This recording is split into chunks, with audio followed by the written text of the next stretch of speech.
त्रास होतो ते खूप म्हणजे निघून जातात किंवा डिले होऊन जातात. ठीक आहे.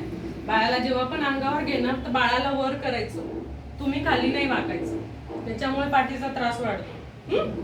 बाळाला जेव्हा पण तुम्ही अंगाला लावणार तेव्हा पण हे पा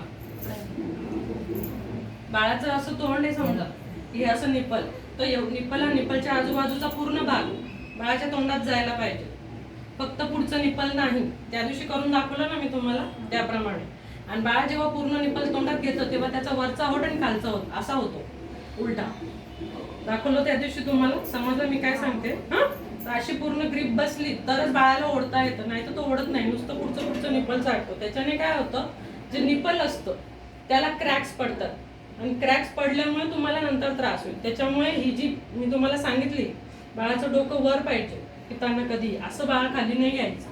बाळाचं डोकं वर आणि शरीर खाली, अशी पोज घ्यायची, किंवा तुम्हाला ह्या हाताने जमत नसेल तर अशी पोज घ्यायची. या दोघांपैकी कुठली तरी एक पोझिशन घ्यायची. ताट बसायचं, टेकून बसायचं, मांडीवर 1 किंवा 2 उशी घ्यायची. 1 उशी घेऊन बाळ इथपर्यंत असेल ठीक आहे, नाही तर 2 घ्यायची, पण तुम्ही नाही वाकायचं. आलं लक्षात? दूध कसं पाजायचं, एका साईडला पूर्ण दूध पाजल्यानंतर बाळाने सोडलं की दुसरी साईड पण पाजायची. ठीक आहे. दोघं साईडला हळूहळू दूध सुटेल, जेवढं तुम्ही अंगाला लावणार तेवढं दूध येणार. ठीक आहे. आणि नेहमी पॉझिटिव्ह राहायचं, मला दूध येणार येणार येणार असं म्हणायचं. बाकी कोणाचंच ऐकायचं नाही. आई आजीचं येतं, सगळ्या आयांना दूध येतं नॅचरली, फक्त थोडा वेळ लागतो, 3-4 दिवस लागतात. ठीक आहे. दुसरी गोष्ट, जेव्हा पण तुम्ही आता आंघोळ करणार, आंघोळ करायच्या वेळेस जे तुमचे ब्रेस्ट असतात ते गरम पाण्याने शेकून घ्यायचे. आणि जे आता तर दुधाचा फ्लो नाहीये, पण जेव्हा फ्लो वाढतो तर मग भरपूर दूध यायला लागून जातं. जे एक्स्ट्रा दूध असतं ते आंघोळीच्या वेळेस दाबून दाबून काढून घ्यायचं, टाकून द्यायचं. ठीक आहे. आलं लक्षात? कारण काय झालं, जर छाती भरलेली राहिली तशीच तर मग त्याच्यात गाठी तयार होतात, आणि त्या गाठी तयार झाल्यामुळे इन्फेक्शन होतं, ताप येतो, त्याचा करणारा येतो, ते वेगळे. ठीक आहे. हे लक्षात ठेवायचं.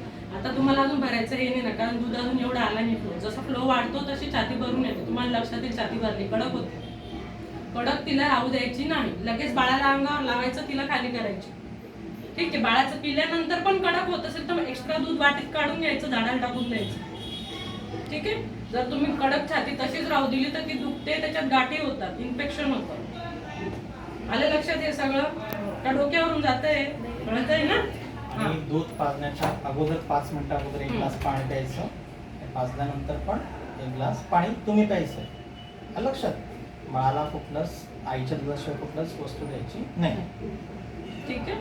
पाणी कशासाठी प्यायचं, कारण आपण दिवसभर आपल्याला 2-2 तासात बाळाला दूध द्यायचंय. मग त्याच्यामुळे काय होतं, तुमचं शरीरातलं पाणी कमी होतं, डिहायड्रेशन व्हायला नको म्हणून बाळाला घ्यायच्या आधी पण 1 ग्लास पाणी पिऊन घ्यायचं, नंतर पण पिऊन घ्यायचं. आलं लक्षात? समजलं सगळं? दुसरी गोष्ट, टाक्यांची काळजी कशी घ्यायची. टाक्यांची काळजी घेण्यासाठी एक टब घ्यायचा, त्याच्यामध्ये कोमट पाणी करायचं, जास्त गरम नाही, कोमट पाणी करायचं, त्याच्यामध्ये थोडं डेटॉल टाकायचं आणि त्याच्यात बसायचं. दिवसातून 2 ते 3 वेळा बसायचं. ठीक आहे. जितक्या वेळा तुम्हाला पॉसिबल आहे तेवढ्या वेळा बसायचं आणि त्याच्यामध्ये ते टाक्यांना पूर्ण घेऊ द्यायचं. ठीक आहे. हे तुम्हाला करत राहायचंय जोपर्यंत टाके पूर्ण विरघळत नाही. आलं लक्षात? त्याला सीड्स बाथ म्हणतात.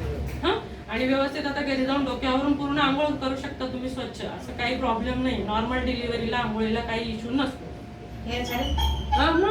आता ते आधीचं पेशंट जे होतं त्यांनी डिलिव्हरी झाली, लगेच वरती बाथरूम मध्ये आंघोळ केली, वरती रूम आहे ना, लगेच केली तरी चालते आंघोळीला. नॉर्मल डिलिव्हरी वाल्यांना काही प्रॉब्लेम नाही. नाही आपण पाण्यात बसायला लावतोय ना, पाण्यात बसायला लावतोय कशासाठी नाही, ते सीझरच्या पेशंटला असतं. नॉर्मल डिलिव्हरीच्या पेशंटने बस लगेच दुसऱ्या दिवशी आंघोळ केली तरी चालते. स्वच्छ राहायचं, स्वच्छता ठेवायची. बाळाला नाही घालायची आंघोळ, त्याला पुसायचं.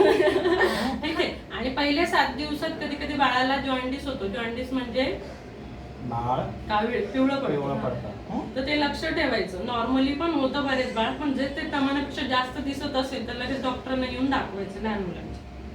आलं लक्षात? कारण की ज्यांना कधी कधी दूध कमी पडलं किंवा काय झालं तर बाळ पिवळं पडतं, तर बाळाच्या कलरकडे लक्ष ठेवायचं. जर जास्त पिवळं वाटत असेल तर लहान मुलांच्या डॉक्टरांना दाखवून द्यायचं. समजलं सगळं? सरांनी ज्या गोळ्या दिल्यात ते व्यवस्थित घ्यायच्या. अजून काही शंका आहे?